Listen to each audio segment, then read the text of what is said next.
শেষ হয়ে যায়, কোনো বরকত আমার সম্পদে আমার সম্পদের মধ্যে আমি খুঁজে পাই না।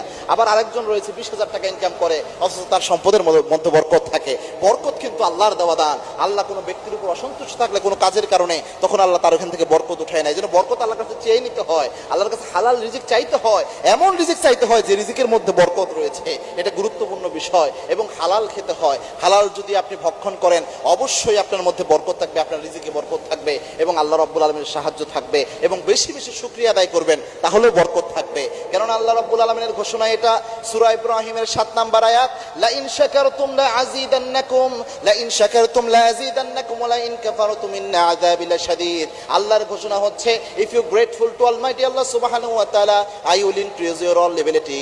আল্লাহ বলছেন, আমি আল্লাহর যদি তোমরা শুকরিয়া আদায় করতে পারো, বেশি শুকরিয়া যদি আমি আল্লাহর আদায় করো, তোমার সমস্ত নিয়ামত আমি আল্লাহ বাড়াইয়া দেব।